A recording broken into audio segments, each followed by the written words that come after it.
बताइए क्या हाल चाल है? बढ़िया है? कितने बजे आ गए थे आप लोग? 6 सवा 6 बजे तक आ जाते हैं एकदम। चलिए, मज़ा आ रहा है पढ़ने में? क्या पढ़ रहे हैं आज?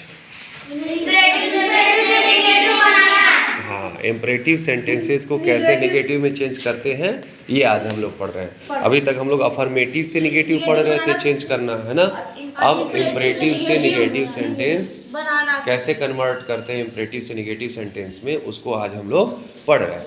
इसके पहले हमें ये जानना ज़रूरी होगा कि इम्परेटिव सेंटेंस किसको कहते हैं, जिस पर हम पहले ही चर्चा कर चुके हैं। तो देखते हैं कि इम्परेटिव सेंटेंस क्या होता है, किसे कहते हैं इम्परेटिव सेंटेंस। तो इम्परेटिव सेंटेंस से नेगेटिव सेंटेंस बनाना। इम्परेटिव सेंटेंस क्या होता है? इम्परेटिव सेंटेंस को आज्ञा सूचक वाक्य भी कहते हैं, आदेशात्मक वाक्य भी कहते हैं, है ना। तो इम्परेटिव सेंटेंसेस आदेशात्मक वाक्यों से आज्ञा, निवेदन या परामर्श प्रकट होता है। क्या प्रकट होता है? आज्ञा, आदेश, या तो निवेदन, रिक्वेस्ट, या परामर्श, सलाह, ठीक है, प्रकट होता है। तो जो इम्परेटिव सेंटेंस होगा ना, उससे क्या स्पष्ट होगा? वह सेंटेंस कैसा होगा? वो सेंटेंस आज्ञा सूचक होगा, उसमें रिक्वेस्ट की बात होगी, उसमें परामर्श की बात होगी। देखते हैं कुछ एग्जाम्पल्स देखते हैं। जैसे ये एग्जाम्पल है, देखो ये आदेश ही है, सिट डाउन यानी बैठ जाओ। सिट डाउन क्या है? आदेश है, बैठ जाओ।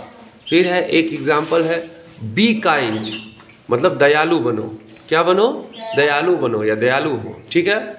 अब यहाँ पे देखो रिक्वेस्ट है, निवेदन है, प्लीज़ कॉल हिम, उसे कॉल करो, कृपया उसे कॉल करो, या उसे कॉल करिए, कृपया उसे कॉल करिए, प्लीज़ कॉल हिम। यहाँ भी देखिए निवेदन है, चौथे वाले एग्जाम्पल में भी, प्लीज़ डू इट, कृपया इसे करिए। क्या एग्जाम्पल है? प्लीज़ डू इट, कृपया इसे करिए। तो आपने देखा sit down, be kind, please call him, please do it. एक चीज़ आपको देखने को मिली होगी कि इसमें सब्जेक्ट नहीं दिख रहा है, क्योंकि हाँ, very good Amit. Imperative sentences में सब्जेक्ट छिपा रहता है। और कौन सा सब्जेक्ट छिपा रहता है? कौन सा सब्जेक्ट होता है? यू, क्योंकि ये जो सामने वाला ऑडियंस है उसी को ये बात कही जा रही है, तो इसलिए इसमें यू सब्जेक्ट छिपा रहता है। तो इम्परेटिव सेंटेंसेस में सब्जेक्ट यू छिपा रहता है। अतः निगेटिव सेंटेंस बनाने के लिए, ठीक है, निगेटिव सेंटेंस बनाने के लिए जब यू है, अगर हम उसे कहें यू सिट डाउन, तो जाहिर सी बात ये लगेगा कि प्रेजेंट इंडेफिनिट टेंस है। तो बनाने के लिए, निगेटिव सेंटेंस बनाने के लिए डू नॉट का प्रयोग किया जाता है।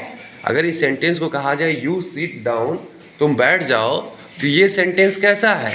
ये सेंटेंस है प्रेजेंट इंडेफिनिट टेंस है। ये सेंटेंस कैसा है? प्रेजेंट इंडेफिनिट टेंस है। अगर यू लगा रहता तो ये you subject plus first form of the verb, तो इस कारण यहाँ पर यू के सब्जेक्ट होने के कारण जो छिपा हुआ है डू नॉट का प्रयोग कर रहे हैं।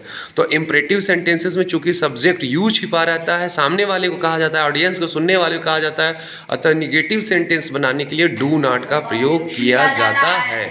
अब जैसे ये देखो सिट डाउन, सिट डाउन था यानी बैठ जाओ, तो इसका निगेटिव हम बनाएंगे तो क्या हो जाएगा? इसका निगेटिव हो जाएगा डू नॉट सिट डाउन, मत बैठो, है ना, डू नॉट सिट डाउन। जिसे हम ऐसे भी बोल सकते हैं don't sit down. Do not sit down को हम क्या बोल सकते हैं? डोंट। डू नॉट का अब्रिविएशन है डोंट, तो डू नॉट सिट डाउन या डोंट सिट डाउन। जो निगेटिव सेंटेंस है सिट डाउन का, जिसका अर्थ है कि मत बैठो, ठीक है। ऐसे ही था कि बी काइंड, दयालु बनो, है ना, तो इसका निगेटिव क्या हो जाएगा? डू नॉट जोड़ देंगे तो do not be kind. Actually है क्या कि इसमें यू सब्जेक्ट छुपा हुआ है, तो यहाँ पे अगर पूरा कहना होता तो कहा जाता है यू बी काइंड, यानी आप दयालु बनो। और यहाँ पे निगेटिव बनाते समय हम क्या कहते हैं? You do not be kind, आप दयालु नहीं बनो। तो लेकिन यू छिपा हुआ है, तो यहाँ सीधे हम कह दे रहे हैं, डायरेक्ट कह दे रहे हैं डू नॉट बी काइंड, और इसी को हम अब्रिविएट रूप में क्या कह रहे हैं? Don't be kind. समझ में आ रहा है नहीं आ रहा है? yes, तो जो इम्परेटिव सेंटेंस होगा जब उसका निगेटिव बनाएंगे तो डू नॉट का प्रयोग करेंगे। अब रिक्वेस्ट वाली जो बात थी यहाँ पे कि प्लीज़ कॉल हिम, कृपया उसे कॉल कर दो, तो यहाँ क्या है? प्लीज़ वैसे ही हम आगे यूज़ करेंगे, फिर उसके बाद डू नॉट का यूज़ कर देंगे, है ना। Please do not call him. देखिए अभी एक्सरसाइज आपको दिया गया, ध्यान से देखिएगा प्लीज़ वाला सेंटेंस कैसे हो रहा है।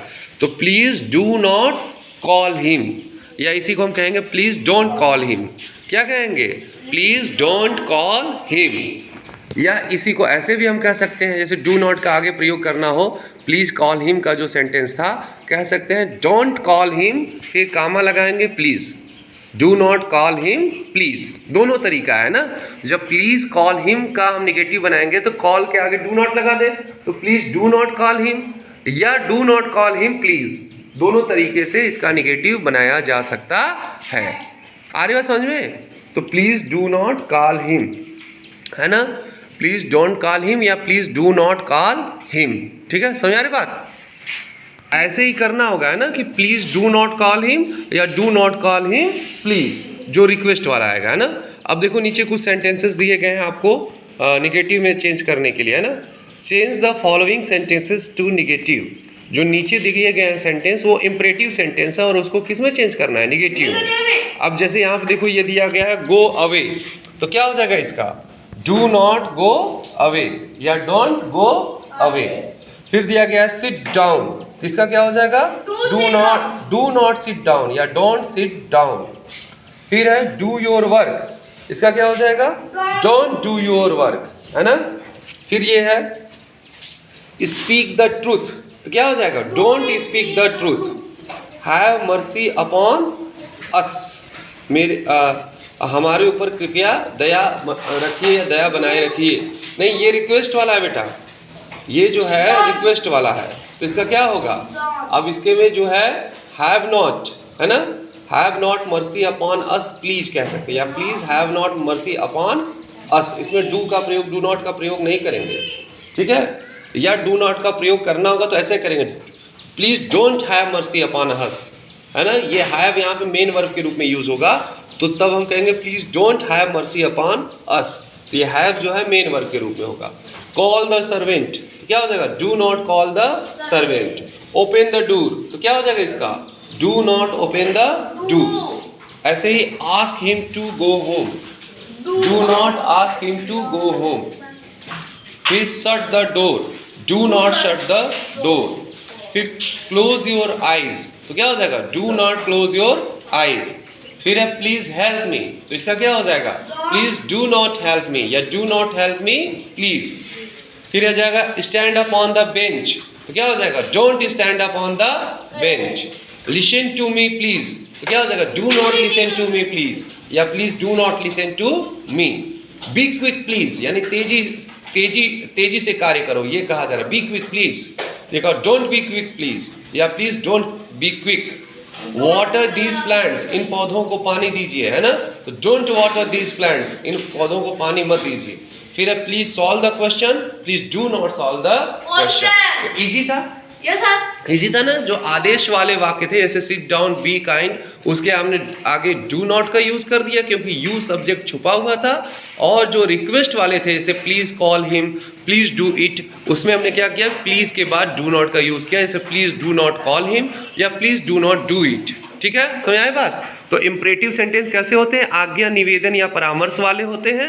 और जब इसका निगेटिव हम बनाते हैं, चूंकि उसमें सब्जेक्ट यू छुपा रहता है, तो उसमें हम डू नॉट का प्रयोग करते हैं, जो आपने समझा। अब जरूरी बात क्या समझना है कि गर्मी का मौसम है, बताइए क्या नहीं करना है? कोल्ड ड्रिंक नहीं पीना है, क्योंकि कोल्ड ड्रिंक में खतरनाक केमिकल मिले होते हैं।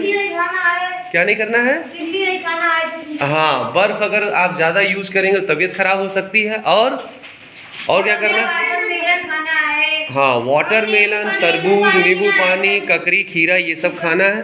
और क्या करना है? गुड़ का रस। हाँ, गुड़ का रस पीजिए, वेरी गुड। और बताइए?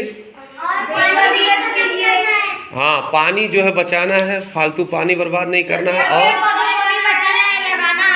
पेड़ पौधों को लगाना है, पेड़ पौधों को बचाना है। और हाँ, प्लास्टिक का यूज नहीं करना है, और प्लास्टिक बोतल्स में पानी नहीं पीना है, क्योंकि उसमें जो छोटे छोटे प्लास्टिक है हमारे शरीर में चले जाएंगे और उससे हमें कैंसर हो सकता है। और